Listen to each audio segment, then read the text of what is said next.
Ya, oke. Shalom, selamat siang, selamat datang di podcast hari ini, hari Kamis. Baik yang saat ini sudah bergabung melalui virtual Zoom, YouTube channel, Facebook maupun Instagram. Terima kasih telah meluangkan waktu untuk bersama-sama mendengarkan dan diberkati melalui kesaksian yang akan disampaikan oleh Ibu Pendeta Aprilia Laning. Ya, luar biasa, senang sekali hari ini ya. Alright, hari ini sangat bersuka cita ya karena Ibu Aprilia ya mau memenuhi undangan saya, Pendeta Aprilia Laning ini dari Jayapura ya. Beliau akan membagikan kesaksian hidup dan pengalaman rohani yang kami percaya akan menjadi berkat bagi banyak orang. Ya, kami juga harapkan dan berdoa agar podcast ini bisa berjalan dengan lancar dan secara natural. Sehingga setiap percakapan yang terjadi bukan hanya menginspirasi tapi juga membawa perubahan bagi setiap pendengar. Nah, kiranya nama Tuhan Yesus dipermuliakan dalam setiap perkataan dan kesaksian yang disampaikan. Mari kita buka hati dan pikiran untuk menerima apa yang Tuhan sampaikan kepada kita hari ini. Selamat menyimak ya, dan semoga podcast ini membawa dampak yang positif bagi hidup kita semua ya. Alright, teman-teman, ini ada Pak Edi Budianto ya, boleh ya, Pak Edi, selamat siang Pak Edi ya, boleh di mute ya, boleh dimatikan dulu. Selamat siang Pak Andri. Selamat siang Pak Edi. Selamat siang semua dulu. Oke, halo Mbak. Oke, boleh di mute semua ya mikrofonnya selama podcast ini berlangsung. Ya, teman-teman, hari ini, ya siang hari ini Tuhan taruh ya di hati saya. Tuhan taruh 1 Petrus 3 ayat 15 ya. Tetapi kuduskanlah Kristus di dalam hatimu sebagai Tuhan dan siap sedialah pada segala waktu untuk memberi pertanggungan jawab kepada tiap-tiap orang yang meminta pertanggungan jawab dari kamu tentang pengharapan yang ada padamu, tapi harus dengan lemah lembut dan hormat.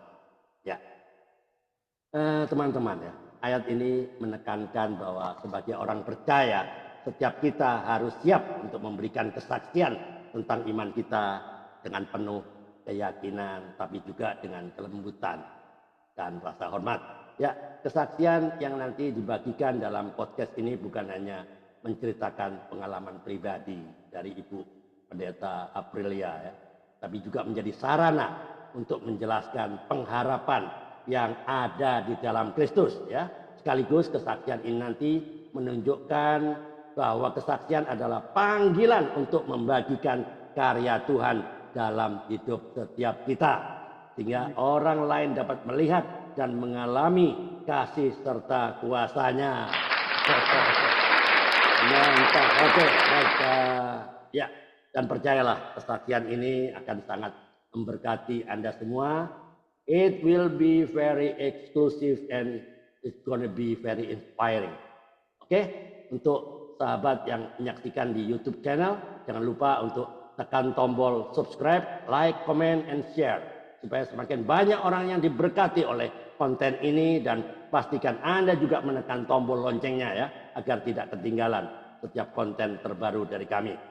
Mari kita mulai siang hari ini yang penuh inspirasi dengan hati yang siap menerima kesaksian hidup yang dialami secara pribadi oleh Ibu Aprilia Laning.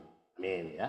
Sebelum ini saya ajak teman-teman Ibu Aprilia untuk berdoa.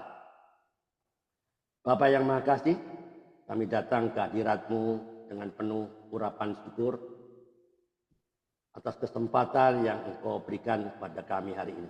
Terima kasih untuk setiap orang yang hadir dalam virtual Zoom maupun di YouTube channel, di Facebook maupun di Instagram. Baik, hari ini kami secara khusus berdoa untuk narasumber kami, Pendeta Aprilia Laning dari Jayapura. Kiranya Engkau menyertai beliau dalam membagikan kesaksian hidupnya, sehingga setiap kata yang terucap bukan hanya menjadi cerita yang biasa-biasa, tapi juga menjadi berkat yang menengapi rencanamu, menginspirasi dan menguatkan iman banyak orang. Kami serahkan podcast ini dari awal, pertengahan sampai akhir ke dalam tanganmu. Biarlah acara ini berjalan dengan lancar, penuh sukacita dan secara natural. Kiranya dalam setiap perbincangan Engkau hadir di dalam setiap perbincangan kami. Di dalam namamu yang kudus kami berdoa agar setiap pendengar mendapatkan pengharapan, kekuatan dan dorongan untuk semakin mengenal Engkau dan mengalami kasih-Mu secara nyata. Terima kasih Tuhan, kami percaya Engkau bekerja melalui podcast ini. Di dalam nama Tuhan Yesus Kristus kami berdoa dan mengucap syukur. Amin. Alright, teman-teman, untuk diketahui bahwa Kompak siang ini diselenggarakan setiap hari Senin sampai hari Kamis ya. Jadi Senin, Selasa, Rabu, Kamis saja ya. Mulai dari jam 13.00 waktu Indonesia bagian Barat. Orang pasti bertanya, apa itu Kompak itu apa? Kompak adalah komunitas sepakat yang diselenggarakan setiap hari Senin dan sampai Kamis. Sepakat terhadap apa sih? Kok aneh-aneh rasanya. Kompak lah ya. Sepakat terhadap firman Tuhan. Kenapa? Karena Yohanes 1 ayat 1 bicara apa? Pada mulanya adalah agama Kristen. No, dia nggak pernah bilang gitu. Pada mulanya adalah firman, firman itu bersama-sama dengan Allah dan firman itu adalah Allah. Nah, disitulah kita sendiri diberitahu oleh kebenaran firman. Jadi pada mulanya adalah firman ya. Jadi tidak bilang agama Kristen atau pada mulanya adalah gereja ini, gereja itu, enggak. Jadi semua orang, pendeta, pastor harus tunduk pada kebenaran firman Tuhan. Jadi Alkitab adalah the highest authority, otoritas tertinggi. Oke, baik hari ini ya saya disclaimer lebih dulu ya bahwa podcast ini tidak akan mendiskreditkan kepercayaan dari agama lain atau apa ya. Kita di sini hanya menceritakan kesaksian hidup yang nyata yang dialami ya oleh Ibu Pendeta Aprilia, di mana dia mengalami perjumpaan pribadi dengan Kristus yang mengubahkan hidupnya ya. Ya, shalom teman-teman yang hadir di virtual Zoom. Ada Ibu Olvin ya dari Sentani ya. Ada Pak Edi. Pak Edi di Jakarta ya Pak. Shalom Pak Edi. Pak Edi ada di mana? Di Jakarta atau di mana? Ya mungkin di Jakarta, nggak monitor ya. Ada Mama Ita di Depok. Ada ini Pak Ya, Saud. Pak. Ya Pak Edi di mana? Pak Edi di Ya. Jakarta. Saya tinggal di BSD Pak. Di mana? Tangerang. Tes 1, 2, 3. Suaranya putus-putus ya Pak Edi? Tangerang. Tangerang. Oh Tangerang. Oke. Okay. Tangerang Pak. Ya. Tangerang. Oke, selamat siang Tangerang. Selamat siang Pak Edi. Oke, mantap Pak Edi. Oke, ada Mama Ita terima kasih Pak Le. Ada Mama Ita di Depok. Ada ini Pak Saud dari Amerika ini. Wah, malam ini jam 10 malam berarti ya. Oke, selamat siang Pak Saud. Pak Saud Napitupulu. Ya, bisa dengar suara saya Pak? Terang Pak, jelas. Jelas, oke. Oke, terima kasih Pak Saud atas waktunya ya, bisa hadir ya. Oke, seperti biasa kita akan berbincang dengan sosok luar biasa ya, yang kisah hidupnya bisa menginspirasi kita semua. Hari ini ya, siang ini ya, saya sangat bersyukur ya. Seperti tadi yang saya ucapkan bahwa saya merasa terhormat ya, karena kita kedatangan seorang narasumber yang spesial loh. Ya, dari ujung timur Indonesia. Mana itu? Jayapura. Wow, luar biasa Ibu Pendeta Aprilia ya. Nanti ya, saya rindu sekali kita akan berbincang karena saya pernah di sana 6 bulan. Luar biasa. Saya nggak betah di sana. Mahal sekali di sana. Untuk saya mahal. Ya, di sinilah. Oke, Bu, bisa diceritakan ya secara singkat tentang keluarga ya. Anak keberapa, asalnya dari mana aslinya ya. Sekarang di Jayapura ngapain? Ya mungkin teman-teman nggak tahu. Aku sudah tahu, saya sudah tahu. Sudah audisi dulu. Sebelum masuk podcast kan audisi dulu, ya nggak? Tapi teman-teman belum tahu nih ya. Ya, jadi bisa diceritakan secara singkat ya. Oke, right, let's begin now. The floor is yours. Time start now. Go. Ya, shalom semua. Suara saya terdengar ya. Mantap, loud and clear, loud and clear. Ya, saya bersyukur kepada Tuhan. Kalau saya ditanya tadi nama orang bilang tak kenal maka tak sayang. Ya, Ya. saya Pendeta Muda Aprilia Maria Teresia Sri Supraptanti. Wow. Laning itu marga dari suami saya, almarhum, ya, MTH, dan ini semua karena anugerah Tuhan. Kalau saya masih ada, sebagaimana saya ada, dan sekarang kayak tadi Pak Andri bilang, wah ada di Jayapura, itu semua karena anugerah Tuhan. Ya, Amin. saya memiliki 2 orang putra putri. Yang pertama yang sulung sedang koas di rumah sakit yang ada di Surabaya, Rumah Sakit Umum Daerah Surabaya. Sementara yang putri, beliau lagi kuliah di Presiden University dan lagi tahap akhir sementara mengerjakan skripsi. Sementara kalau saya sendiri, saya seorang single parents karena Tuhan lebih mengasihi suami saya sehingga beliau sudah dipanggil Tuhan, dan saya di Jayapura melayani sebagai hamba Tuhan di sini, bergabung dengan gereja lokal kami, dan saya bersyukur kepada Tuhan untuk anugerah dan kepercayaan yang Tuhan percayakan kepada saya. Nah, terkait dengan anak keberapa, ini sebetulnya agak, dibilang agak susah gimana ya, tapi tidak juga karena saya sejak umur 20 tahun, saya baru berjumpa dengan papa kandung saya. Nah, kalau untuk silsilah dari urutan dari papa kandung, saya sebetulnya anak kelima dari papa kandung saya dan masih ada adik-adik yang, beda, ibu ya, satu bapak tapi beda mama, begitu. Dan, kalau dari pasangan papa dengan mama saya tunggal, gitu. Nah, sementara kalau, mama saya sudah menikah kembali dengan, suaminya sampai akhir hidupnya dan, itu saya anak ke-5 juga, gitu. Dan mungkin itu perkenalannya dan memang Ya. story-nya agak panjang Pak Andri, nanti Ya. kalau Oke. ini yang Oke. saya selipkan Ya. terkait itu ya. Ya, oke, very good. Anak tunggal loh dari Surabaya. Iya, iya, iya. Luar biasa ya, anak tunggal. Ya, tidak mudah ya. Ya, Mhm. tidak mudah untuk menjalani hidup lalu pergi ke Jayapura. Iya, yang saya mau tanyakan ini ya.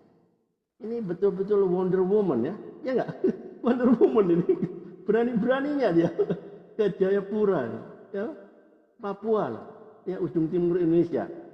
Sebenarnya apa yang menyebabkan lari ke sana jauh-jauh? Kenapa nggak ke Jakarta, ibu kota?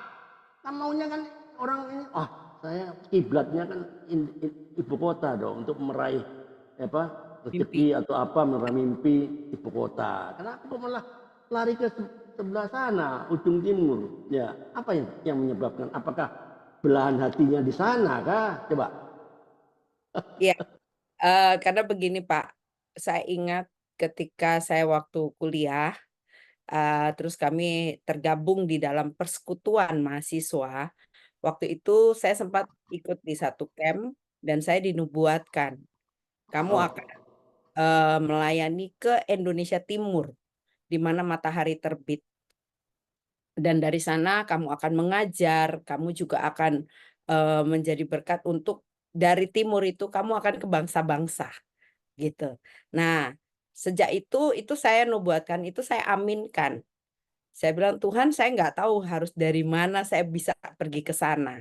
Tetapi dengan berjalannya waktu, Tuhan nyatakan, saya dapat penglihatan juga gitu ya. Lalu kemudian ketika saya dapat penglihatan itu, saya sempat bertanya kepada seorang hamba Tuhan gitu ya. Waktu itu saya masih eh, status itu eh, kuliah juga gitu ya. Tapi sudah eh, maksudnya Eee, akhir gitu loh ya, semester akhir lah waktu itu. Nah, terus kemudian saya sempat bertanya, saya tanya, "Pak, saya harus gimana ya? Apa saya harus, ke sekolah Alkitab?" Sorry, kalau waktu itu, kuliah akhir sekaligus saya kerja gitu, Pak. Jadi belum belum lagi sementara bikin skripsi, tapi saya ambil kerja gitu. Nah, waktu itu saya doa di, Bukit Doa di Getsemani, Ungaran. Nah, saya dapat penglihatan itu. Lalu kemudian saya lihat itu pemandangan yang luar biasa bagus. Lalu kemudian saya penasaran ini tempatnya di mana. Terus kemudian saya tanya sama Tuhan, "Saya harus gimana? Kamu harus temuin hamba Tuhan ini." Akhirnya saya bertanya, kebetulan dia juga, kakak rohani buat kami ya di persekutuan. Lalu saya tanya, "Bagaimana? Apa yang harus saya buat?" Gitu. Dan, kakak rohani saya bilang gini, "Cepat atau lambat, apa yang sudah dinubuatkan kamu akan ke sana." Lalu kemudian dia kasih saya ayat di Mazmur, 25 ayat 14 gitu ya, bahwa Tuhan itu bergaul karib dengan orang yang takut akan Tuhan, Oh, dan keren. janjiannya akan diberitahukan. Dia bilang, "Itu hanya orang yang takut akan Tuhan dan Tuhan itu terbuka, bahkan kasih tahu rahasianya. Mungkin hari ini kamu belum tahu, tetapi percayalah bahwa apa yang dinubuatkan, apa yang Tuhan janji sama kamu, itu pasti akan tergenapi." Singkat cerita, saya menikah dengan suami saya dan oleh anugerah Tuhan, kami dibawa Tuhan itu kami menikah di Mataram, lalu dibawa Tuhan, ke Kupang ya, dipromosi sama Tuhan, lalu suami saya dibawa lagi promosi, sampai satu titik suami saya bilang gini, "Kita akan ke Papua." Waduh, Papua? Saya bilang gitu. Memang mungkin dulu dulu bayangan saya tuh Papua tuh waduh tempat yang gimana gitu ya. Kalau dengar bilang Papua, hutan, wah pokoknya segala macam gitu. Tetapi suami saya bilang, "Tidak, kalau ini memang dari Tuhan, kita akan masuk ke sana." Saya bilang, "Oke, kita berdoa, kalau memang dari Tuhan SK keluar." Dan memang dengan berjalannya waktu, kami sempat menunggu waktu itu, terus tiba-tiba SK keluar untuk suami saya ditempatkan di Papua. Nah, ketika sudah ditempatkan di Papua, saya seperti Pak Andre waktu itu. Saya bilang gini, "Waduh, ini kita makan aja sekali makan 600.000, 3 orang, haleluya," saya bilang gitu. Padahal kalau di Kupang ini jatah 1 bulan gitu loh.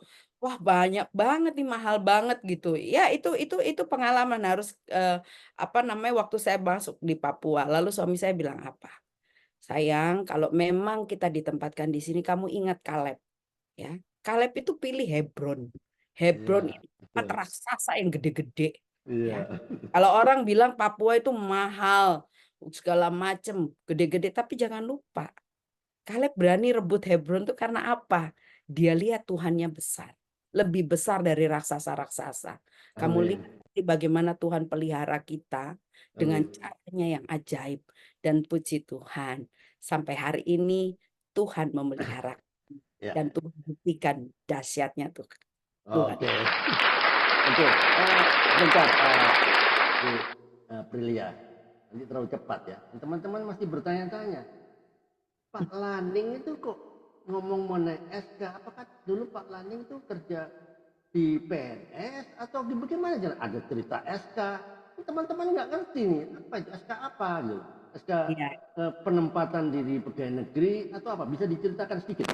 Ya, ya, silakan. memang suami saya seorang hamba Tuhan, tapi beliau juga seorang eh, pegawai ya dari BUMN ya. Nah, Oke, oke, begitu. Jadi oke, oke. ketika saya sudah memutuskan ketika saya dapat panggilan Tuhan itu, saya memutuskan sebagai full timer. Nah, memang seperti Pak Andre tadi bilang, kenapa nggak ke barat, kenapa ke timur gitu ya? Karena Ya, memang backgroundnya awalnya saya bekerja di Jakarta. Ya, oke. ketika saya dapat panggilan itu dari Tuhan, Tuhan bilang stop sudah.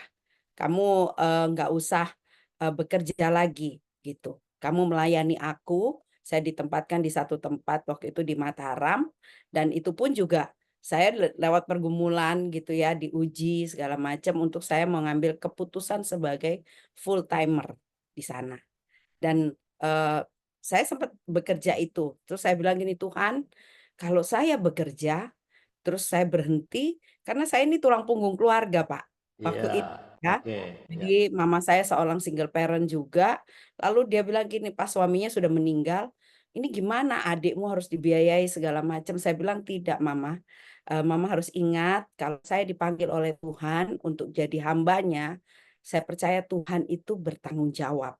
Seperti saya bekerja di sekurer saja, bos saya tuh kalau saya kerja bagus saya dapat reward, dapat apa the best employee, tapi Tuhan ini di atas segala bos, ya. Amin. Itu kita pasti Amin. menjamin kehidupan kita dan Amin. kita Maksudnya, tujuannya untuk jadi full timer, untuk hamba Tuhan. Dan tapi apa yang terjadi, saya dikasih bonus, Pak. Bonusnya saya berjumpa dengan suami saya. Wah, luar biasa itu, apa, yang terbaik yang daripada Tuhan. Dan itu bonus buat saya sampai bersyukur saya bisa menikah dengan dia dan bersyukur kami dikaruniai 2 orang putra-putri, itu semua karena Tuhan. Nah, Ya, itu oke, start perjalanan kami, Pak. Itu oke. alasannya kenapa kita ke timur. Ya, masih ada pertanyaan yang ganjel ya di saya. Mungkin teman-teman juga ganjel. Kok gampang bener gitu rasanya ya. Saya perhatikan, saya dengarkan, perhatian kok gampang temen. Orang sudah terima gaji, perusahaan yang mapan, ada bonus ini, bonus itu, ada best employee, dinobatkan ini. Adalah, duitnya kan tetap pasti. Kok begitu gampang pindah apa jalur ya, kuadran kedua lah, istilahnya pindah kuadran ya. Kok enak bener, apa nggak ada pergumulan waktu itu? Ah, ini peluang kan nggak pasti. Iya kalau dapat sesuatu, kalau enggak ini anak-anak kapiran dong. Apa nggak ada pikiran begitu tadinya, pertamanya? Coba ceritakan teman-teman. Iya, memang pada waktu saya memutuskan resign, ya, Nah, dan jujur aja itu perusahaan yang tempat saya bekerja, karena saya bergerak di perhotelan, Pak, wah gitu. mantap ya. Nah, jadi, perusahaan tempat saya bekerja ini pada saat itu ya, eee, penghasilan untuk karyawan terbesar itu dari perusahaan kami, Ya, gitu. Jadi kalau dibandingkan dengan hotel-hotel yang ada di Jakarta, itu, penghasilan terbesar untuk karyawan, gaji karyawannya itu di hotel kami. Dan itu yang, memang kalau secara finansial, hitung-hitungan matematika itu wow, apa namanya, gaji segitu tuh cukup besar ya. Terus betul. kemudian saya harus memutuskan meninggalkan sampai bos saya bilang gini, "Loh Pril, kamu tuh ditawarin berapa di waktu itu saya di Lombok, di Mataram tuh kamu mau kerja di sana, sampai kamu tuh bela-belain ninggalin pekerjaan kamu kerja di sana, kamu ditawarin gaji berapa? Kita juga berani." Saya bilang, "Gaji saya itu, waduh, itu terlalu mahal, seharga Tuhan Yesus mati di kayu salib," saya bilang gitu. Wow, keren keren ya, oke. Jadi nggak bisa terbayar, saya bilang gitu. Dan, Oh, apa, saya orientasi saya bilang, eee, itu sekalipun saya punya gaji besar, nggak ada damai gitu loh, Pak. Ya, nggak ada damai bukan berarti saya bersyukur oke. kan, saya bilang, saya jadi tulang punggung keluarga. Ya. Sampai mama saya itu, "Kita nanti makan apa? Makan batu?" Kata dia gitu waktu saya memutuskan jadi hamba Tuhan. Saya bilang, "Tidak Mama, kita tetap makan nasi. Dan Mama akan lihat ya bagaimana Tuhan memelihara saya, memelihara Mama dan keturunan kita. Oke, Tuhan pasti bentar. dan Oke, itu bentar, luar bentar. biasa sampai Bentar hari Bu ya. ini itu yang Tuhan lakukan." Bentar. Oke, teman-teman perhatikan ya. Teman-teman yang ada di virtual Zoom maupun di YouTube channel, Facebook, Instagram. Kita belajar sesuatu ya dari kesaksian dari Ibu Aprilia. Dia bisa memutuskan yang terbaik ya. Kita melihat dari kacamata spiritual. Jadi dia mengandalkan bukan kekuatannya sendiri. Dia percaya penuh kepada Tuhan ya.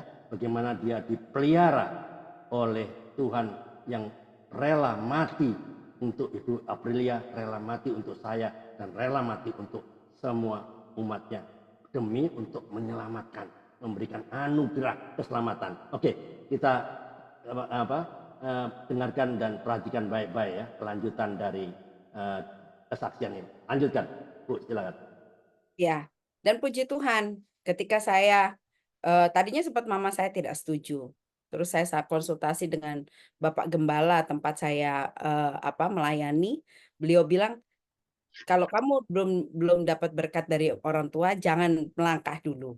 Akhirnya saya terus bergumul untuk mama saya karena pada waktu itu saya ingat ketika saya mau melangkah, tiba-tiba di Mataram itu terjadi kerusuhan, Pak.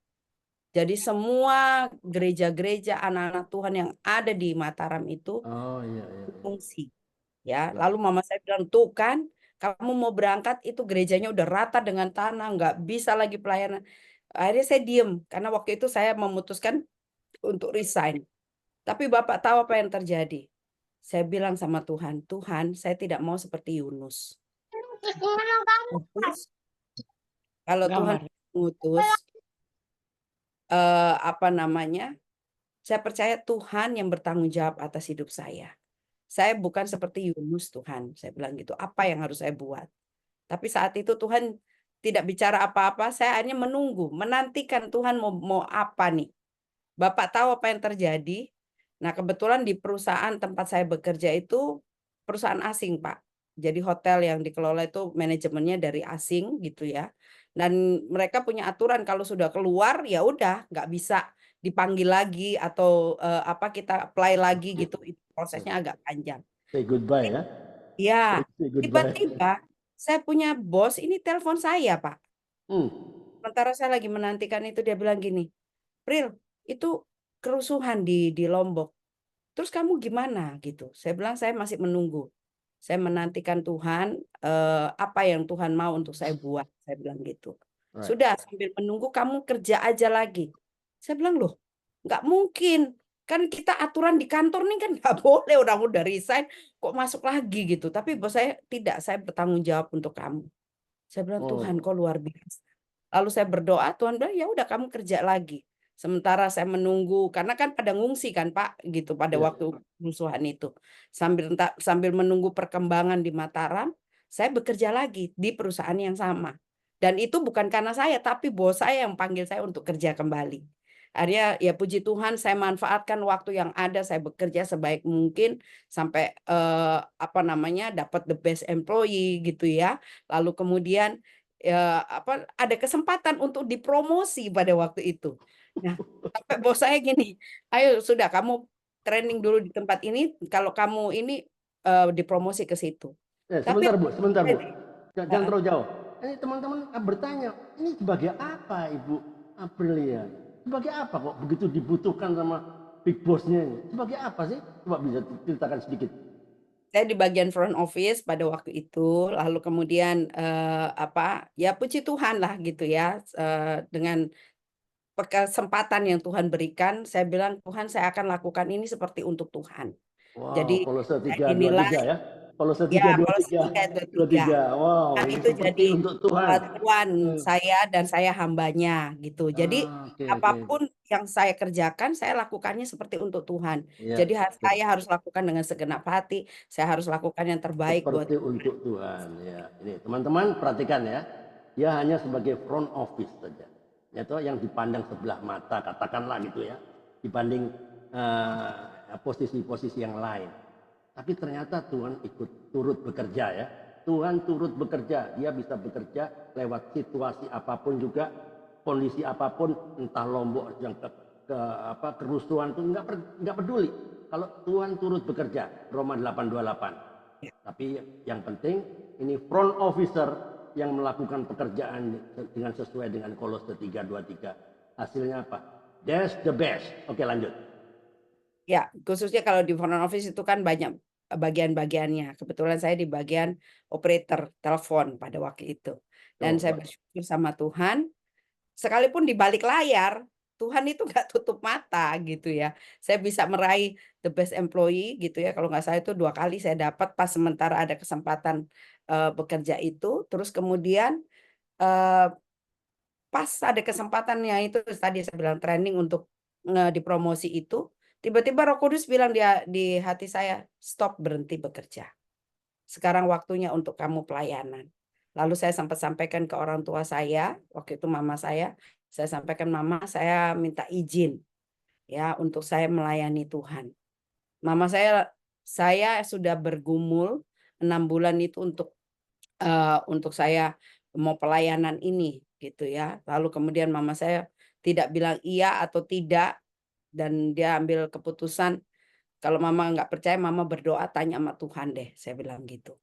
Lalu singkat cerita dia, sudah saya antar kamu ke Lombok, dan saya diantar oleh mama saya ke Lombok, dan puji Tuhan saya diberi kesempatan untuk melayani.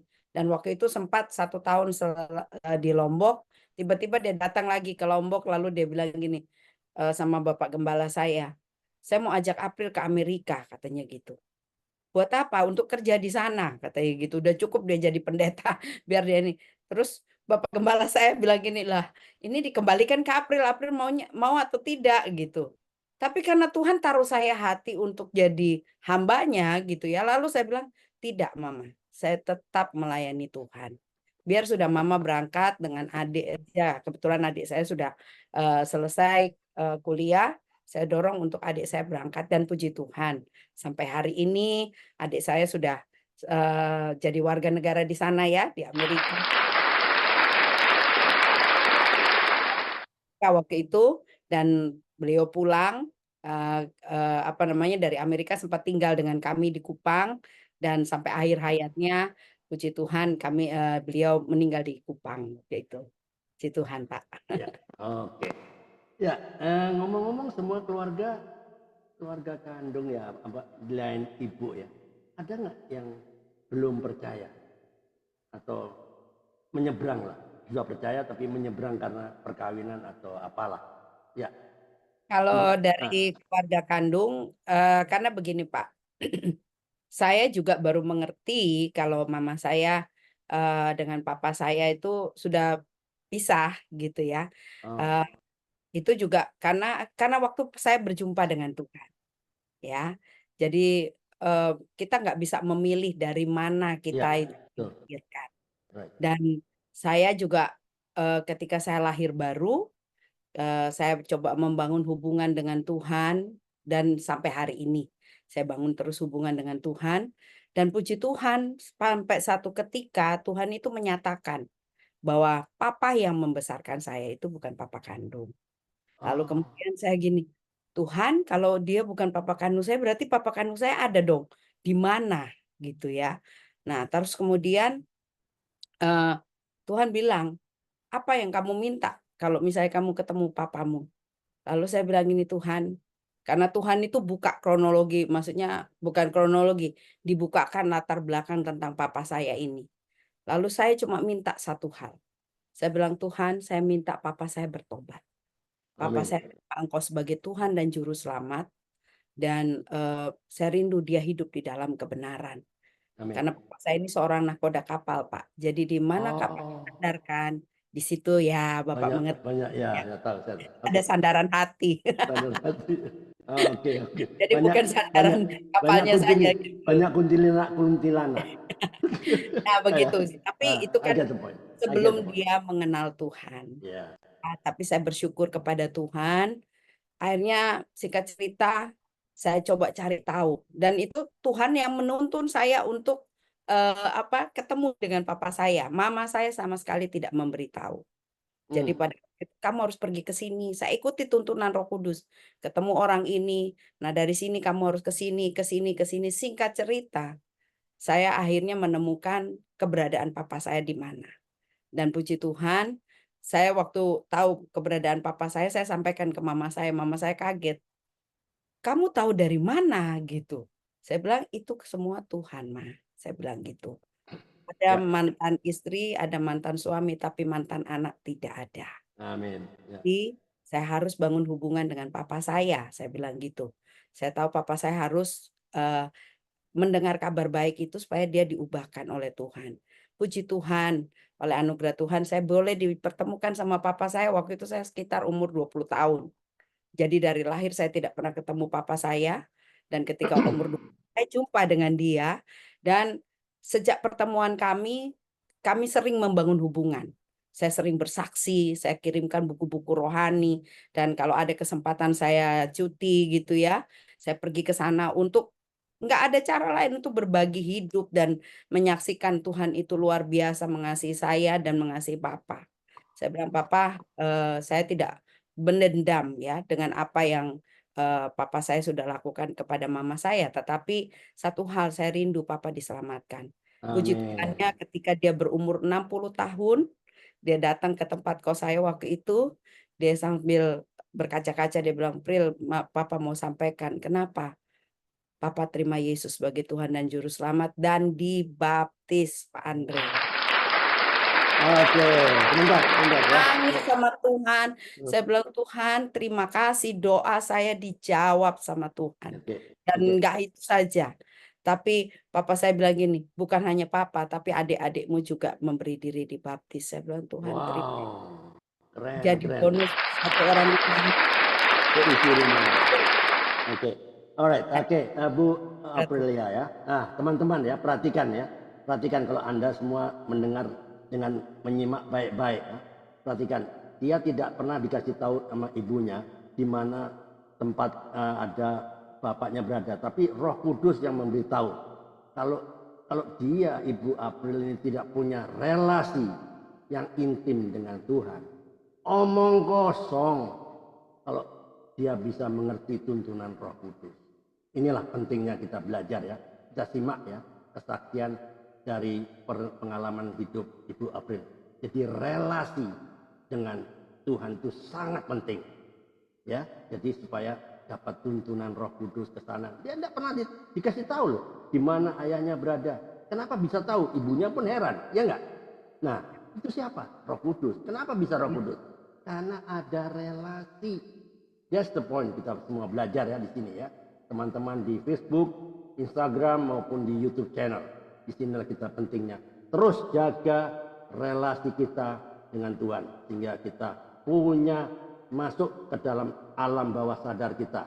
Jadi itulah relasi itu jauh lebih penting dari segala hal. Oke, lanjutkan Ibu Aprilia mengenai ibu anak-anak, adik-adik semua terima Yesus, Bapak bahkan memberi diri dibaptis. Lalu apa Ya, yang terjadi setelah itu? ya, karena papa saya itu kan menikah lebih dari satu orang, Pak. Ya, ya, ya. Oke. Jadi ketika sebelumnya saya mau menikah itu pun saya sempat ada rasa minder. Rasa mindernya itu gini, "Tuhan, kalau saya menikah kira-kira pasangan saya bisa terima saya kah tidak?" Gitu ya. Ya. Keluarga besar dari pasangan saya gimana gitu ya. Tapi Tuhan tuh luar biasa.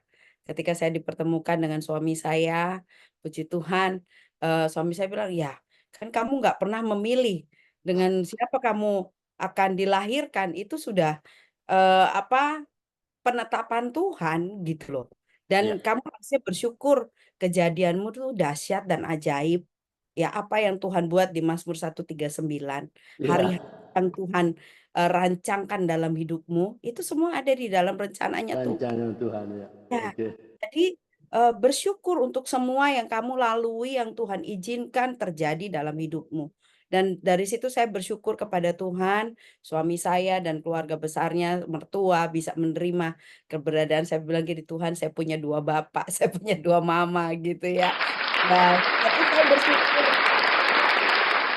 kita diberkati Tuhan dengan anak-anak yang luar biasa gitu ya, suami yang mengasihi saya dan, sejak itu kami putuskan memang saya sudah komitmen untuk putuskan semua kutuk keturunan yang papa saya, lakukan gitu ya, untuk itu tidak terjadi buat saya dan, anak-anak saya. Bahkan ketika beliau meninggal sampai akhir hayatnya papa saya tetap di dalam Tuhan dan, ini yang luar biasa, Pak, saya dipertemukan sama kakak-kakak tiri saya gitu ya, kakak satu Wow. ayah, Ya. tapi berbeda ibu gitu Right. ya. Akhirnya Oke. saya bilang, mereka sempat kaget, "Loh, ini siapa?" Gitu, saya bilang, "Loh, saya juga anaknya papa waktu papa saya meninggal." Oh, akhirnya kami cerita gitu, story gini-gini. "Oh, iya ya, baru bangun hubungan lagi," gitu ya, Pak, ya, puji Tuhan, Oke. ketika terakhir saya ketemu sama kakak, kakak sambung ya kalau kita bisa ngomong. Nah Iya, kakak sambung saya, ya, saya bilang, "Kita perlu putuskan." Kebetulan dia juga di dalam Tuhan, "Ayo kita putuskan kutuk yang orang tua kita sudah lakukan," gitu ya. Mungkin dulu masa muda papa saya juga tidak baik, mungkin latar belakangnya, tetapi itu dia, konsekuensinya kan bisa turun ke kita. Oleh sebab iya, itu betul. putuskan dan puji Tuhan kami berdua, saya dengan kakak saya kebetulan di situ ada istrinya dan anak-anak kami ada juga, kita putuskan itu semua, kutuk itu, dan kita rekonsiliasi dan puji Tuhan, Tuhan itu baik ya, buat saya itu satu keselamatan yang Tuhan berikan buat kami sekeluarga, puji Tuhan. Oke, oke, oke teman-teman. Kalau ada yang mau bertanya ya, saya beri kesempatan untuk bertanya. Jadi ini podcast, jadi tanya jawab ya. Jangan pernah berpikir, loh, kenapa narasumber dipotong-potong? Ini podcast, bukan ada satu orang khotbah terus nggak boleh dipotong. Ini podcast ya. Setiap orang boleh bertanya. Eh, ini podcast ngobrol-ngobrol, tapi intinya yang kita mau tarik adalah bagaimana narasumber itu mengalami Tuhan secara pribadi. Oke, teman-teman boleh persiapkan pertanyaan, silakan buka mikrofon. Oke, saya mau tanya sama Ibu Aprilia. Hmm. Bu, pernahkah Ibu Aprilia, sepertinya kalau saya dengar kok kelihatannya jalan tol terus itu. Iya toh? Kelihatannya jalan tol mulus banget, nggak ada kerikil, nggak ada apa. Oke, saya mau tanya, pernah nggak Ibu Aprilia mengalami titik terendah sehingga rasa-rasanya Tuhan ini kok nggak ada, Tuhan itu seperti jauh, doa saya sepertinya nggak dijawab, ada mentok di atap langit-langit yang dari tembaga raya. Pernah nggak merasa seperti itu? Atau mungkin pada waktu suami diambil Tuhan, loh kok kenapa suami saya sedang lagi on fire melayani kok diambil? Kenapa nggak orang lain saja yang di situ, yang itu loh, yang nggak mau mengenal Tuhan, yang menolak Tuhan, yang nggak percaya Tuhan, itu loh Tuhan. Kenapa justru suami saya lagi on fire? Pernah nggak mengalami titik rendah? Silakan. Ya. Kalau kita selama masih ada di muka bumi ini, ya, kita pernah pasti ngalami semua persoalan, bahkan ada di titik rendah, Pak. Karena saya ingat satu ayat firman Tuhan dikatakan, eee, Yesus saja pernah mengalami penganiayaan, ya, tapi dia bilang gini, "Aku tinggalkan damai sejahtera kepadamu." Amin. Dan di situ dalam terjemahan bahasa Inggrisnya, "Have a trouble in earth," gitu. Artinya selama kamu masih ada di muka bumi ini, kamu akan mengalami persoalan demi persoalan. Tapi Yes. ingat, Tuhan sudah Right. meninggalkan damai sejahteranya. Ya, Amin. sejahtera itu buat kita. Jadi bukan masalahnya kita ada di titik rendah, titik tinggi, bukan itu masalahnya. Masalahnya adalah dengan siapa kita berjalan ketika kita ada di titik-titik itu. Dan Right. kalaupun dalam ukuran manusia, saya pernah ada di titik rendah pun itu pernah juga. Tapi saya memastikan dulu buat hidup saya bahwa kami harus menjalaninya bersama Tuhan. Nah, memang waktu itu salah satu contohnya ya, ketika almarhum suami saya sakit ya, ketika dia divonis itu satu kayak apa ya, hantaman petir yang saya nggak pernah bayangkan kalau suami saya itu sakit itu gitu. Sampai saya bilang, "Tuhan," eee, itu sampai kaki saya tuh lemas sekali ketika dokter vonis suami saya sakit ini gitu ya. Lalu kemudian suami saya sempat bertanya, "Saya sakit apa?" "Sudah, kita hadapin ini bersama," saya bilang gitu. Sambil saya terus berdoa setiap hari, saya ambil puasa gitu ya, sampai suami saya tanya, "Kamu kenapa puasa terus?" Saya bilang, "Saya cuma minta anugerah Tuhan, Amin. supaya Tuhan, bisa memberikan anugerah kita bisa melewati sampai menua bersama gitu ya, membesarkan anak-anak sampai ini." Tetapi ya itu tuh tadi, apa, jalan Tuhan bukan jalan kita, ya. Kalau memang sudah waktunya Tuhan berkehendak dia harus kembali kepada Tuhan, akhirnya saya bilang ketika dia dalam masa kritis, saya bilang, "Kalau kamu mau jalan-jalan sudah, tidak apa-apa, nggak usah Oh, khawatir dengan kami. Kami percaya, orang benar itu anak cucunya tidak akan minta-minta roti, orang benar firman Tuhan di Mazmur juga dikatakan bahwa orang benar itu akan bersaksi bahwa Tuhan itu benar dan tidak pernah berbuat curang. Ya, seringkali kita yang berbuat curang sama Tuhan, tapi Tuhan nggak pernah buat curang selama kita hidup di dunia ini. Oke. Sesuai dengan kebenaran yang kita percayai bahwa Tuhan itu benar. Dan sampai Iya. hari ini saya tetap meyakini bahwa Tuhan itu benar. Dia nggak pernah buat curang sama saya. Iya. Itu saja. Iya. Oke, mantap ya. Teman-teman ya, saya sapa dulu.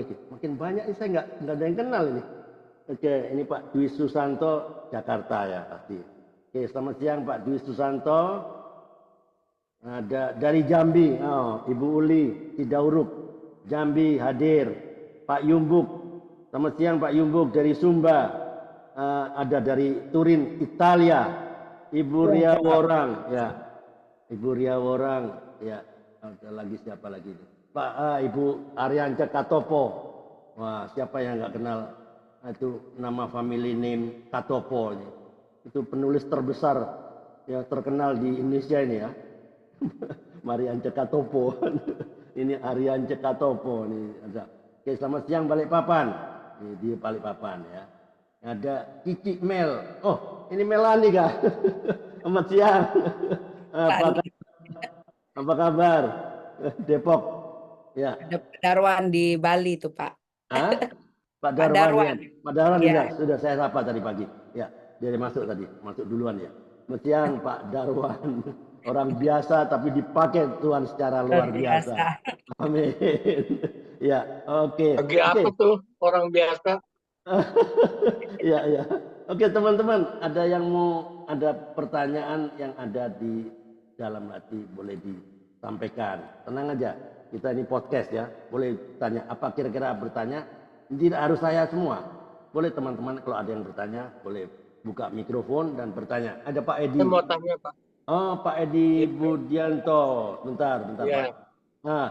Oke, saya disclaimer dulu ya, Bu April. Ini saya disclaimer ya.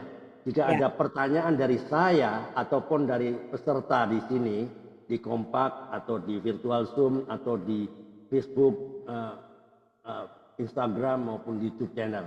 Jika ada pertanyaan yang sensitif, yang menyinggung, yang menyinggung ras, ya, sara atau apa ya, Ibu April berhak untuk tidak menjawab. Termasuk pertanyaan saya juga. Silakan Pak Edi. Silakan Pak. Ya, terima kasih Pak Andre. Ya. Selamat siang semua. Salam kenal Ibu Pendeta April. Saya hanya terkesan ya pengalaman pribadi dalam keluarganya itu loh, banyak perjuangan ya. Nah, bagaimana Ibu bisa itu memaafkan, maksudnya kepada orang tua ya, tetap menjaga hubungan baik walaupun sudah terjadi masalah di keluarga itu yang nggak gampang ya sebenarnya. Mudah, tapi memang. Gimana Bu? Tidak mudah karena itu pengalaman itu banyak di keluarga-keluarga kita semua juga ada aja pasti ya masalah itu. Nah, saya hanya ingin dapat pencerahan dari Ibu April, bagaimana Ibu kok bisa sampai menerima keadaan itu gitu. Itu aja Bu, terima kasih Bu. Ya, baik, terima kasih Pak Edi untuk pertanyaannya ya. Pasti ini juga terjadi buat setiap kita gitu ya. Nah, cuma yang waktu itu saya ingat ya, bahkan sampai hari ini ya, saya belajar untuk tetap melihat karya Tuhan yang besar. Dia sudah mati di atas kayu salib. Amin. Buat saya itu terlalu mahal ya. Kalau dia memutuskan untuk mati di kayu salib itu, buat saya itu satu anugerah. Dan ketika Tuhan menyelamatkan saya gitu ya, saya memberi diri saya untuk dibaptis dan saya bangun hubungan dengan Tuhan, itu yang membuat saya tuh tambah hancur hati gitu ya. Sampai saya bilang, Tuhan kok terlalu baik sekali ya buat saya. Saya yang tadinya dianggap mungkin buat ukuran manusia itu dianggap sebelah mata gitu ya. Tapi Tuhan di Yesaya 43 itu saya ingat itu ayat yang membuat saya bertobat itu dia bilang gini, engkau berharga di mataku, mulia dalam pandanganku. Amin. aku mengasihimu. Dan ayat itu yang membuat saya tuh betapa Tuhan itu memandang saya itu sesuatu yang precious, yang berharga di mata Tuhan. Nah, keberhargaan inilah sampai Tuhan bilang, aku sampai mau mati buat kamu loh, gitu. Dan itu nggak bisa dibayar dengan apapun, gitu. Terus kemudian kalau saya bisa mengampuni, khususnya papa saya, Tuhan juga bilang gini, "Eh, apa papamu memang tidak membesarkan kamu, tetapi ingat kamu punya Bapa dari segala Bapa, Amin. yaitu Bapa di sorga. Dan kasihnya yang besar itulah yang memenuhi hati saya, sehingga saya dimampukan untuk mengampuni papa saya. Saya bilang gini, Tuhan memang saya nggak bisa memilih di mana saya harus dilahirkan. Dan dengan keluarga seperti apa. Tapi kalau itu yang terjadi dalam hidup saya, satu hal Tuhan yang jadi Bapak itu adalah Tuhan buat saya. Even Bapak saya yang sambung ya, membesarkan saya, ya memang beliau mendidik saya begitu keras gitu ya. Tapi itu bagian dari a part of my life gitu. Dan saya cuma bilang Bapak yang sesungguhnya ketika saya ketemu dengan Bapak di sorga, saya bisa mengampuni bapak sambung saya bisa mengampuni papa kandung saya pun. Makanya tadi waktu Tuhan tanya sama saya, eee, "Kamu mau minta apa?" Saya bilang, "Tidak Tuhan, saya nggak minta apa-apa, saya minta papa saya diselamatkan." Wow, Dia bisa keren. meninggalkan mama saya dulu, itu karena dia belum mengenal Tuhan. Coba kalau dia kenal Tuhan, pasti dia nggak ninggalin mama saya. Nah, itulah, Ya. persepsi inilah yang membuat hati saya, eee, punya dorongan untuk memberitakan kabar baik itu. Orang kalau buat salah, ada 2 kemungkinan, mungkin dia tidak tahu kalau dia buat salah. Tapi ada juga yang dia tahu, tapi dia sengaja-sengaja buat salah. Tapi kalau dari sisi papa saya percaya papa saya nggak tahu bahwa itu salah, gitu. Dan dia hanya mengikuti hawa nafsunya gitu ya. Dan kami sempat, tercengang-tercengang juga khususnya ketika saya jumpa dengan kakak kakak kandung saya gitu ya, walaupun kami beda mama. Iya loh, tiba-tiba ada perempuan datang ngaku-ngaku anaknya papa gitu. Nggak jelas maksudnya itu gimana gitu. Saya bilang, "Ya itu sudah," saya bilang, "ya itu bagian ya papa yang belum mengenal Yesus," saya bilang begitu. Masa lalu ya. Ya, Masa ya. lalu dia dan makanya tadi waktu dia di usia 60 itu dia nangis, dia langsung, "Saya menyesal sekali. Kenapa saya sia-siakan hidup yang, Tuhan berikan." Dan dia dipanggil Tuhan di usia 84. Dan itu satu Wah, anugerah selama amin. dari 60 ke 84 dia hidup di dalam kebenaran. Saya bilang, "Papa, yang lama sudah berlalu, papa harus sudah Amin. menjadi ciptaan yang baru." Firman Tuhan katakan menjadi ciptaan baru itu yang ada artinya, Pak, saya bilang gitu. Jadi bukan berapa usia, usia itu angka. Tapi yang penting bagaimana engkau menjadi kehidupan yang baru di dalam Kristus itu yang paling penting. Dan Wow, ini keren. yang membuat papa saya akhirnya berkomitmen untuk tadi ikut Kristus sampai akhir hayatnya. Ya mungkin itu Pak Andre, ya jadi, dari hidup kita kalau kita nggak mengalami kasih Kristus dalam hidup kita nggak akan pernah bisa mengampuni orang yang bersalah sama kita. Dan ketika kita mengalami kasih Kristus dan kita melihat Kristus itu betapa besarnya kasihnya kepada kita, terhadap orang yang berbuat salah sama kita pun, kita akan belajar untuk Tuhan ampuni dia.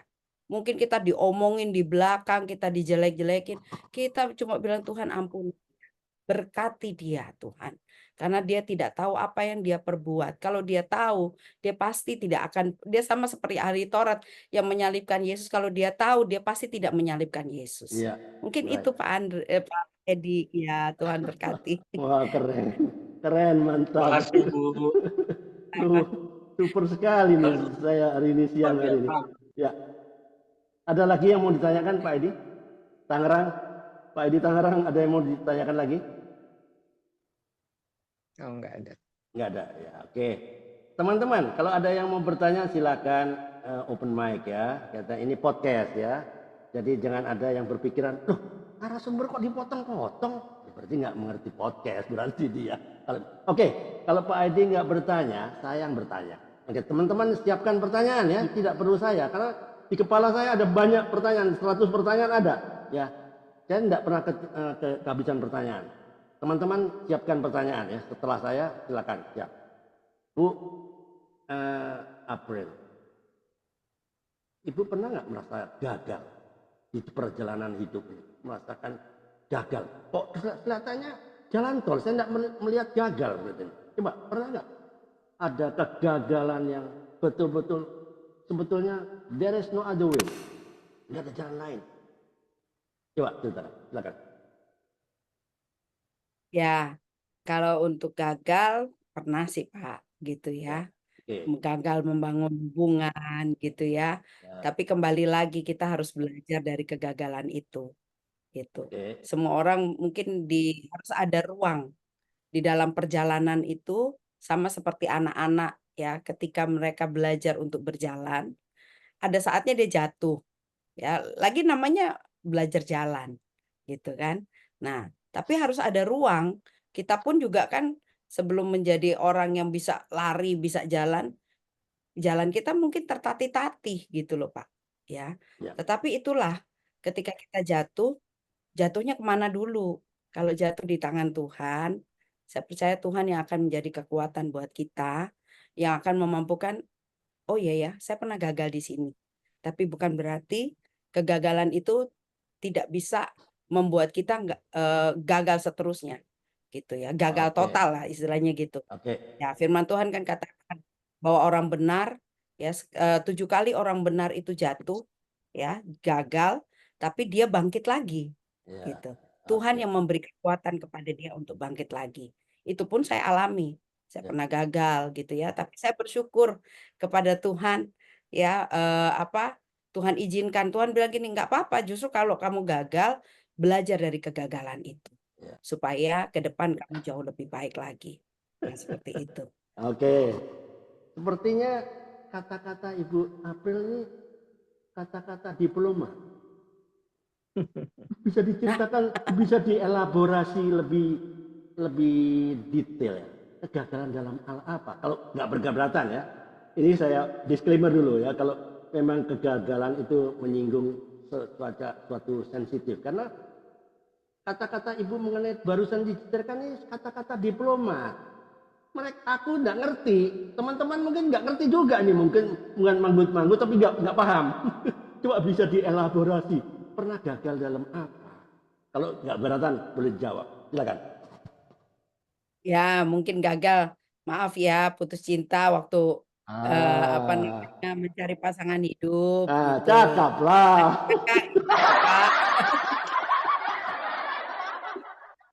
Nah tapi kan bukan berarti saya nggak bisa dapat yang terbaik. Gitu. Sampai berpikir gini, kenapa dia putusin saya ya? Padahal saya sudah baik sama dia gitu ya.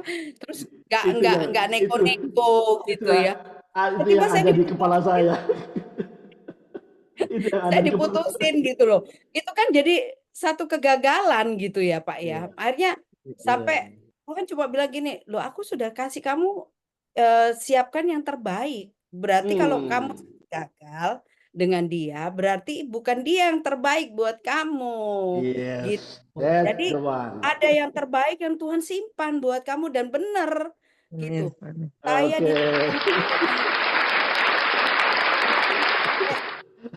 dan Bapak tahu, ini pelajarannya Pak. Kita ngalamin gagal itu, kita nggak ngerti Pak, gitu loh. Kenapa ya kok sampai nggak jadi sama dia gitu loh ya. Tapi saya baru paham gitu ya, ketika kami diizinkan Tuhan ketemu sama mantan saya gitu ya. Terus lihat proses hidupnya dia yang sekarang itu, baru saya ngerti gitu. Wah, ternyata benar ya. Tuhan kalau nggak izinkan saya dengan dia gitu ya, mungkin hari ini saya nggak seperti ini gitu. Tapi bersyukur ya, saya ketemu dengan pasangan hidup yang terbaik yang Tuhan kasih gitu. Dan itu anugerah daripada Tuhan. Ini ada Mama Ita yang mau bertanya kelihatannya. Iya, Pak Andre ya. Ini menarik ini. Ini kayaknya kurang nih 1 jam ini. Saya harus kasih sesi kedua nih kayaknya. Ya, boleh perkenalkan diri dan buka kamera kalau boleh, karena Ibu April nggak kenal siapa ini. Iya, betul. Jadi bisa perkenalkan diri dan on cam please. Ya, selamat siang semuanya. Selamat siang.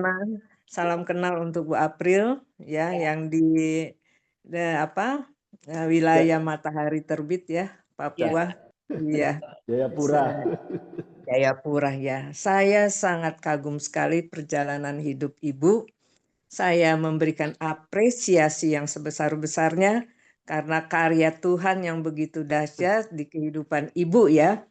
Ibu sebagai anak tunggal, tapi Tuhan berikan saudara, adik kakak atau adik yang begitu besar, gitu ya, banyak. Yaitu saya hanya mau katakan gini, itu anugerah Tuhan, benar tuh. Itu kasih karunia Tuhan. Kenapa? Karena kalau kita punya hubungan dengan Tuhan itu dan melibatkan Tuhan dalam segala hal tentang kehidupan Tuhan. Tuhan bikin kita tuh indah. Tuhan bikin kita membuat kita tuh naik gitu levelnya ya. Levelnya sehingga kita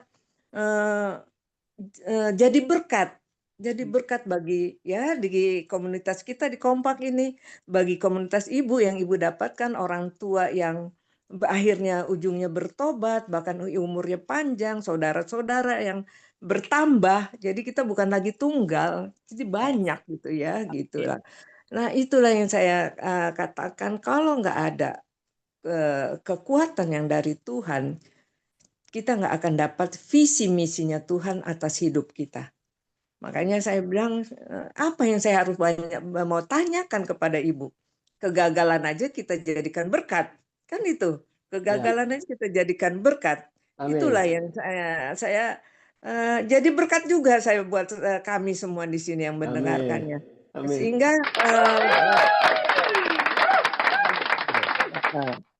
Sehingga jadikan pembelajaran. Maksudnya, setiap masalah yang terjadi atas hidup kita, enak atau tidak enak, itu adalah pembelajaran.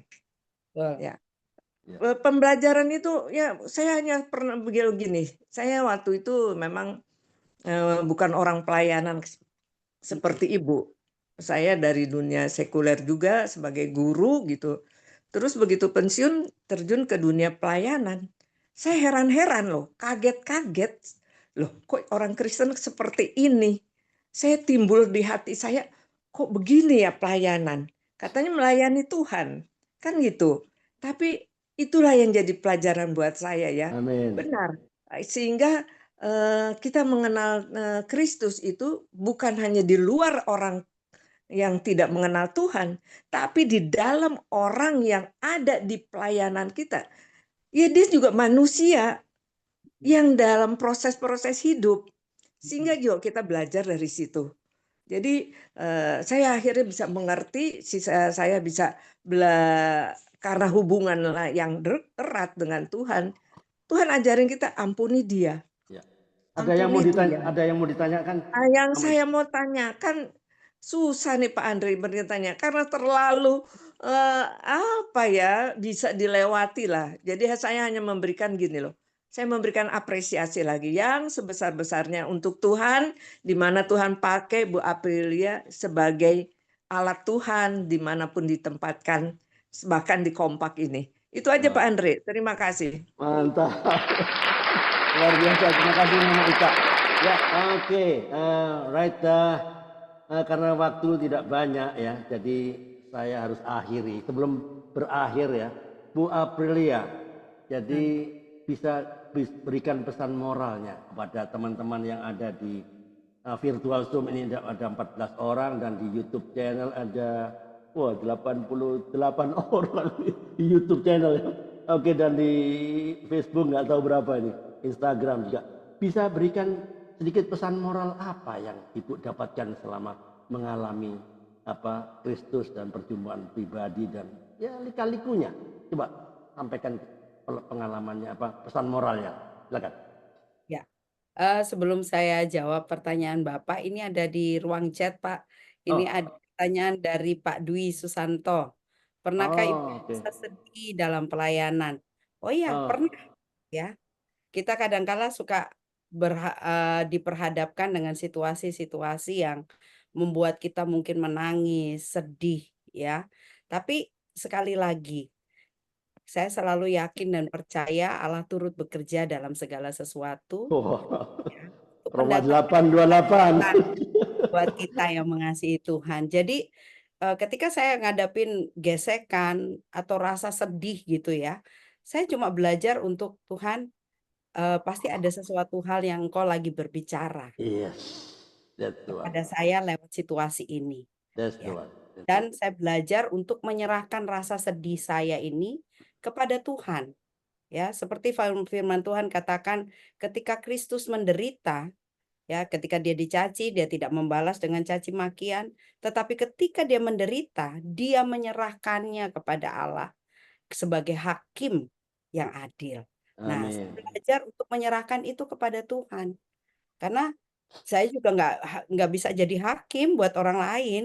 Yang saya hanya bisa lakukan apa? Mengampuni orang itu, Amin. memberkati orang itu. Dan saya belajar untuk menyerahkan rasa sakit saya itu kepada Tuhan. Percaya kepada Tuhan bahwa Dia adalah hakim yang adil. Kita nggak perlu ngatur-ngatur Tuhan. Tuhan harus jadikan begini-begini. Enggak. Dia hakim Iya. yang adil. Dia tahu Amin. menghakimi dengan tepat. Ya, jadi Oke. pembalasan itu kepada Tuhan. Hak Bukan Tuhan. berarti kita juga nuntut balasan. Udah itu haknya Tuhan sudah gitu. Oke, Yang very perlu good. kita jaga itu hati kita. Ya, hati Amin. kita yang perlu dijaga karena dari hatilah terpancar kehidupan kita sesungguhnya. Amin. Dari apa yang saya sampaikan, perjumpaan dengan Tuhan itu penting. Nah, setelah kita berjumpa dengan Tuhan, ayo kenal Tuhan kita. Bukan dari kata orang, tapi harus punya pengenalan yang benar. Supaya apa? Ketika kita kenal, pepatah bilang tak kenal maka tak sayang. Nah, kita punya pengenalan yang benar akan Tuhan. Lalu kemudian setelah pengenalan akan Tuhan, kita punya pengalaman dengan Tuhan. Nah, jadi 3P, Pak. Perjumpaan, pengenalan, dan pengalaman dengan Tuhan. Nah, kalau kita udah punya pengalaman dengan Tuhan, mau kondisi kayak apapun, lah kan saya udah kenal sama Tuhan saya. Kalau dulu dia tolong saya, sekarang pun dia pasti tolong saya. Dan masa depan pun dia pasti tolong saya. Gitu. Karena saya yakin dia ada menyertai saya. Kan dia Immanuel, Allah yang beserta dengan kita.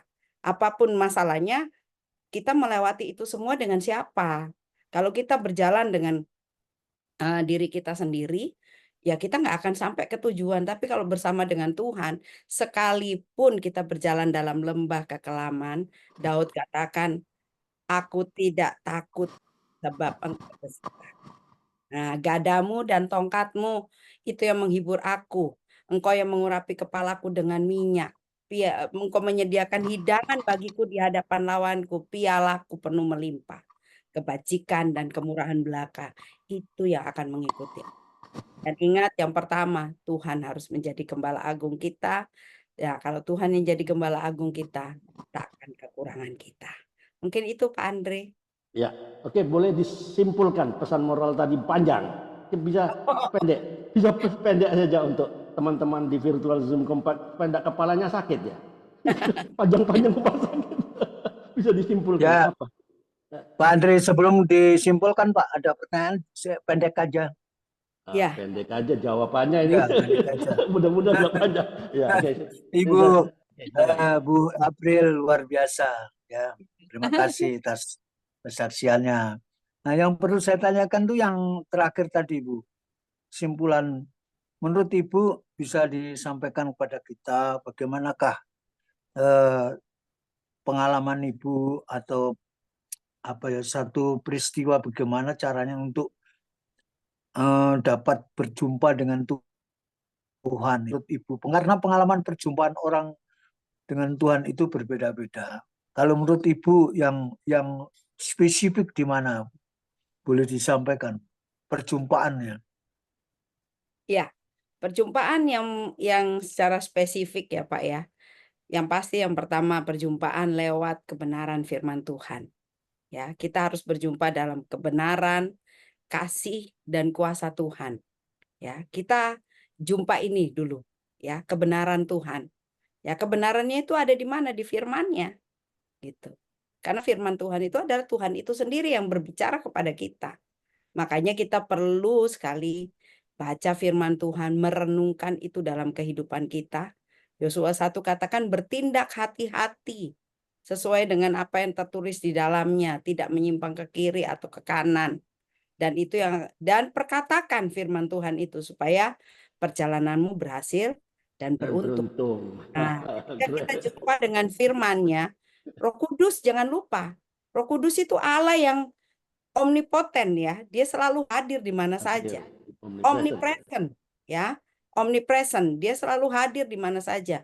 Dan ketika dia mungkin berbicara dalam banyak situasi, dalam banyak hal, peka terhadap suaranya. Dan belajarlah untuk taat melakukan apa arahan daripada Roh Kudus. Amin. Nah, kadangkala kita jadi nggak peka, kita nggak ini karena kita tidak taat. Nah, tapi waktu kita taat, lakukan saja. Mungkin itu nggak masuk di akal. Ya, ketika saya dinyatakan papa saya itu masih ada gitu ya, terus saya bilang, Tuhan di mana? Tuhan bilang, aku akan tuntun kamu. Dan benar, saya ngikuti tuntunan Roh Kudus. Kamu pergi ke rumah ini, A gitu ya. Naik ini. Pokoknya ngikutin aja. Sampai pernah satu ketika harus saya ketemu sama tante daripada papa saya. Terus alamatnya udah dikasih tahu nih. Kita pakai travel. Sampai di tempat tahu, alamatnya itu ternyata dia sudah pindah. Saya tanya sama Roh Kudus. Roh Kudus, engkau yang suruh saya ke sini loh. Orangnya pindah, bagaimana ini? Saya nggak dapat info tentang papa saya. Tiba-tiba tuan rumah bilang gini, Bu, ini Mbak, ini ada alamat tempat tantenya papa saya itu pindah. Coba dicari di alamat ini. Dan ternyata apa benar gitu loh. Roh Kudus itu tidak pernah salah dalam menuntun kita. Amin. Makanya kita harus punya kepekaan itu. Gitu. Nah, ketika kita tidak taat terhadap suaranya, maaf ya, telinga kita itu jadi kayak ketutup telinga rohani gitu ya. Nggak tajam dengarnya. Nah, kita melihatnya pun juga tidak jelas. Karena tadi ketidaktaatan. Tapi kalau kita taat, itu yang membuat kita Ya, semakin peka dan semakin jelas. Melihat ya, tuntunan itu. Nah, itu mungkin Pak. Ya. Lalu ini tadi ada dari Pak Saud ya. Bu, apa rencana dan memberi sesuatu pemikiran untuk Papua? Maksudnya gimana? Rencana dan memberi pemikiran untuk Papua. Maksudnya perkembangan di Papua kah? Begitu maksudnya Bapak? Saya Iya sementara Bu, ya Bu. ya, saya sekarang sedang di Papua, Bapak. Dan karena kami ada di mana tempat kami berada, kami harus mengupayakan kesejahteraan kota di mana kami berada. Amin. Jadi karena kesejahteraan Papua, kesejahteraan saya juga, gitu kan. Amin. Nah, Keren, dimanapun keren. Bapak Ibu juga ditempatkan Tuhan harus mengusahakan. Salah satu usaha yang kami lakukan adalah lewat doa-doa kami. Kita bawa Papua di hadapan Tuhan. Setiap pagi ya kami saya ada komunitas, kita ada doa membangunkan fajar. Itu jam 4 pagi kami selalu doakan. 3:30 bahkan itu kita doakan lebih dulu sebelum maaf ya orang seberang sholat gitu ya. Nah itu kita memberkati Papua. Kita naikkan pujian penyembahan, berdoa untuk kesejahteraan. Kita minta jalan aman, shalom ada di tanah ini. Dan kami sekarang lagi terus bergerak karena ini nanti tanggal 5 kami ada perayaan Injil masuk Papua yang ke 170 tahun. Dan ini menjadi satu beban doa karena tanah ini disebut tanah Injil. Dan kita berdoa bukan hanya tanahnya yang tanah Injil, orang-orangnya harus mengalami Injil yang menjadi kekuatan Allah itu yang mengubahkan kehidupan orang. Dan itu yang kami terus doakan, kami terus dengung-dengungkan untuk mohon dukungan doanya untuk ini supaya terobosan ilahi itu terjadi. Jadi itu yang bisa saya sharingkan. Terus tadi pertanyaan Pak Andre apa jadi lupa. Saking kepanjangan Pak. Ya, oke. Tadi pertanyaan Pak Bambang itu untuk bagaimana ya kita jaga relasi. Iya, hubungan. Relasi itu supaya kita bisa taat. Omong kosong kita bisa taat kalau relasinya nggak ada, ya nggak? Ya. Relasi itu jauh lebih penting supaya kita sejuta, setia, jujur dan taat. Sejuta, ingat itu. Kalau nggak gitu nggak mungkin Bu Aprilia bisa seperti ini, ya nggak? Relasi itu penting. Jadi disitulah dia bisa mengalami. Kan tanya tadi, bagaimana cara mengalami? Ya relasi harus dijaga, jangan jauh. Kalau jauh ya kita nggak peka. Suara Roh Kudus nggak peka, suara yang lain masuk. Itu suara yang lain masuk. Suara Roh Kudus dikecilin. Ya, banget 3:30 loh. Dia mulai komunitasnya mulai doa. 3:30 berarti 1:30 pagi. Waktu Jakarta, waktu Indonesia Barat loh. Luar biasa. Oke, enggak bisa sampaikan poin penting saja. Pesan moral. Jadi kan banyak tadi. Mungkin poin penting yang gampang diingat untuk pemirsa yang di YouTube channel dan di Instagram, Facebook dan di virtual Zoom ini. Ya, poin penting. Saya tanya sebentar ya. Terima kasih sudah waktu mepet. Mungkin saya sambung dengan Pak Saud ya, punya pertanyaan karena saya mau tanya. Siapa ini ya? Tolong tolong perkenalkan diri Bu sama Ibu Aprilia kan nggak kenal. Tolong perkenalkan diri, buka kamera dan bertanya. Satu pertanyaan Bu ya, ada waktunya. Ya. Waktunya habis. Buka kamera saya. Oke. Perkenalkan diri dan bertanya. Kan Ibu Aprilia nggak ngerti, nggak kenal. Silakan.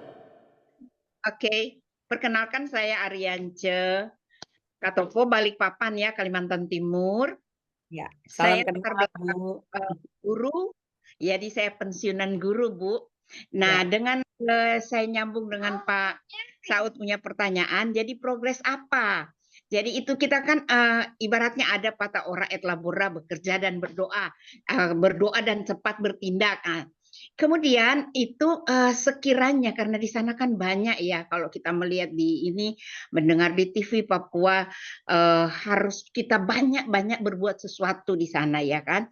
Nah, di sana kan banyak ya mungkin dengan memberi pelatihan gratis untuk buat suatu life skill bagi mereka sehingga mereka lebih produktif ya. Seperti itu, mungkin seperti itu maksudnya Pak Saud. Ada kemajuan yang artinya kalau nggak salah ya mungkin saya seperti itu, ada progres apa. Kalau jelas kalau dalam pelayanan kan ya itu tadi ya berdoa, progresnya ya memberitakan Injil. Mungkin dalam tindakan gitu loh Bu. Adakah Bu? Ya, baik. Terima kasih. Terima kasih Bu Ariance ya untuk pertanyaannya. Nah, progres yang kami lakukan ya, pertama ini salah satu banyak sih yang dilakukan ya. Kita selain kita berdoa, nah kita lihat dari berdoa itu kebutuhan apa yang esensi dari masyarakat yang ada di Papua. Ya, yang prioritas maksudnya. Ya, prioritas.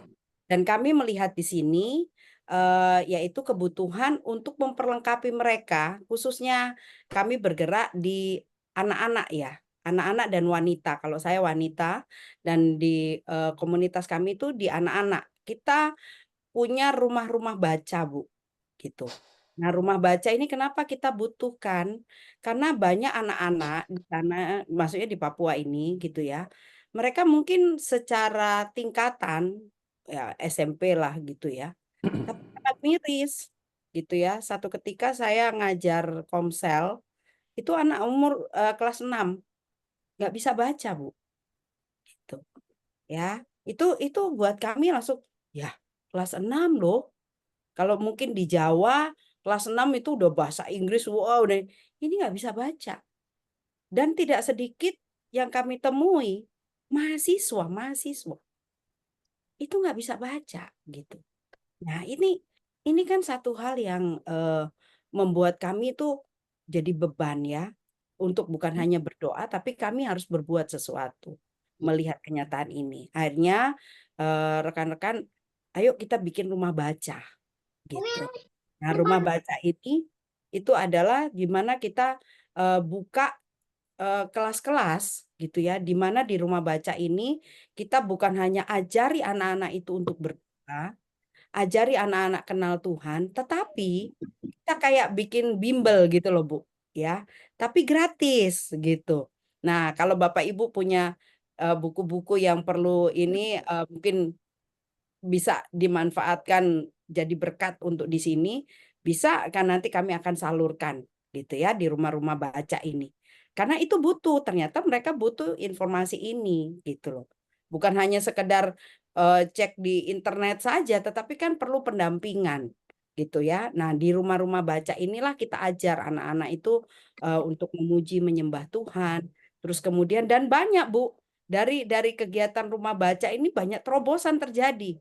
Banyak anak-anak yang dari mereka kecil mereka bisa dilawat Tuhan dan akibatnya apa? Tingkat intelektualnya ya, kecerdasannya itu meningkat gitu loh. Karena spiritualnya dibangun sehingga itu mempunyai dampak untuk IQ-nya ya juga itu meningkat. Nah, seperti itu.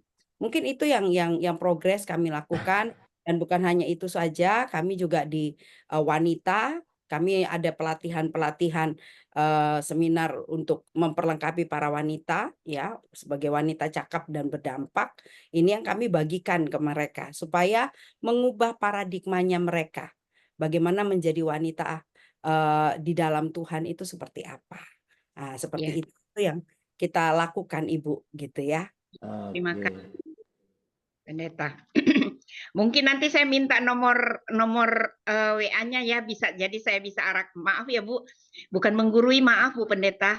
Jadi sehingga Ibu bisa bermitra dengan dinas pendidikan karena ya Ibu sudah lakukan itu, namanya sudah pendidikan non formal.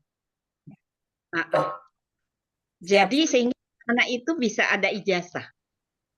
Oh, iya. Bisa saya minta nomor WA Ibu, bisa nanti saya arahkan karena memang sebelum pensiun saya membidang, jadi saya bisa arahkan, Ibu bisa berkoordinasi dengan dinas pendidikan. Oke, very good. Ini anak-anak ini mereka tetap sekolah Ibu, tapi kita pendampingannya itu di luar sekolah. Di luar jam Nah, sekolah. jadi di luar jam sekolah mereka tetap sekolah. Nah, mereka tetap sekolah, tapi kita perlengkapi mereka. Jadi kayak Gitu. maaf ya, kalau di agama seberang itu ada TPA, ya. Nah ini juga TPA, tapi pendalaman Alkitab, gitu ya. Keren, keren. Nah, kalau orang seberang itu TPA-nya seberang, gitu ya. Tapi Ya, TPA-nya kita itu pendalaman Alkitab. Tapi kita ya, pakai nama rumah baca. Nah, ya. jadi di situ anak-anak bisa membaca, pengetahuannya ditambah, gitu ya. Tapi ini di luar jam sekolah, Bu, gitu.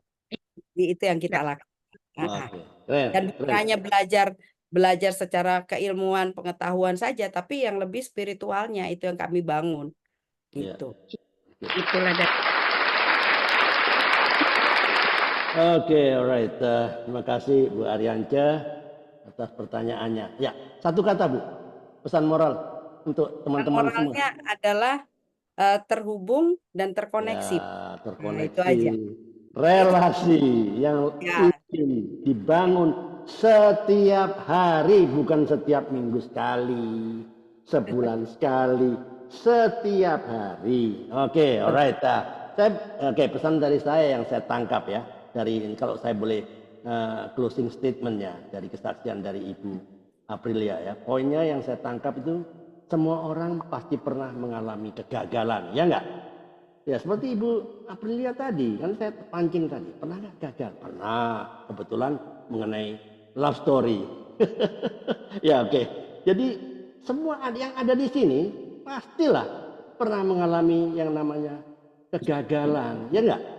Tapi hal yang perlu Anda ketahui ya, terkadang Tuhan justru akan merusak rencanamu ketika Dia melihat rencanamu akan merusak hidupmu. Nah, ya itu kenapa Ibu dipatahkan waktu dengan mantan tadi?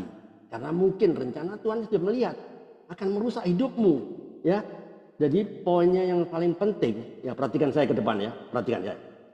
Trust that God never takes anything away without intending to replace it with something much better because of His love for you. Apa itu? Percayalah bahwa Tuhan tidak pernah mengambil sesuatu tanpa bermaksud menggantikannya dengan yang jauh lebih baik. Terima kasih. Tuhan Yesus memberkati. Tiada hari tanpa memberitakan firman, tiada hari tanpa bersaksi dengan Kristus, tiada hari tanpa memenangkan jiwa. Indonesia for Christ, Papua for Christ, Kompak Siang for Christ. Tuhan Yesus memberkati. Tetap semangat memberitakan kebenaran firman Tuhan. Amin. Tuhan Yesus memberkati. Oke, saya akhiri podcast hari ini dan saya tidak akan lanjut ke sesi 3 karena saya ada acara, harus ke rumah sakit, saya ada panggilan sudah. Saya check up dulu ya. Jadi karena nggak ada yang menghandle firman Tuhan, saya akhiri podcast dan sharing hari ini. Sampai ketemu minggu depan tanggal berapa itu? Minggu depan tanggal berapa? 3 Februari ya? Tengok. 20. Ya Pak. Iya Pak, 3 Februari. No. Ya, 3 Februari. Ya 3 Februari. 3 Februari kita ketemu lagi. Hari ini saya akhiri karena nggak ada yang handle ini. Saya harus keluar nih. Oke, terima kasih Bu Ibu Aprilia. Sama-sama, Tuhan berkati. Terima kasih Bu Haryanca. Terima kasih Ibu Melani, Pak Edi Budianto Tangerang, Bu Olvin Tumengko Sentani Papua, Pak Darwan Denpasar, Surya Torino Italia, Mama Ita dari Depok, Pak Saud dari Amerika, dan apa itu Rempita? Rempita. Oh, Rempita dari Papua kah? Dari mana? Ya, betul.